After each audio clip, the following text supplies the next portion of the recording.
Hey everyone! In this video, I'm going to show you how I got Kernel Executor on both iOS and Android. As you can see on my iPhone, I already have Kernel Executor installed and working, and the same method also works on Android devices. The whole process is really easy to follow. Just watch the video and copy each step as I go.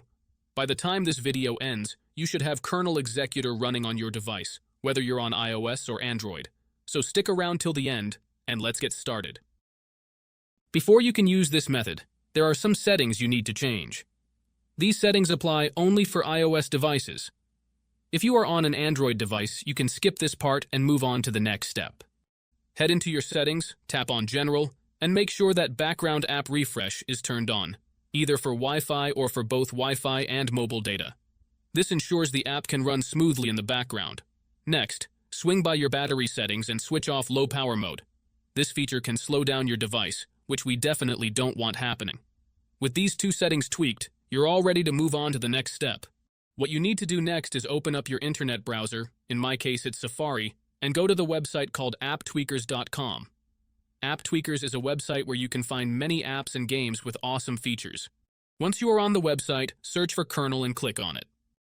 To get started, simply click the download button and give it a moment to install. Depending on your internet connection, it might take a little bit, but once it's finished, you'll automatically be redirected to a page that says, Installation completed. At that point, the app will pop up on your home screen, and you're good to go.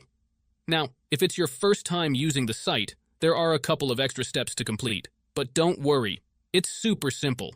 You'll be directed to a website with a video tutorial that walks you through everything step by step. All you need to do is install a couple of apps from the App Store or Play Store, depending on your device. These apps are completely safe and secure, so there's nothing to stress about. Just follow the instructions, and you'll have no trouble at all. So, that's it guys. If you enjoyed this video, make sure to leave a comment, like, and subscribe. Thanks for watching, and see you next time.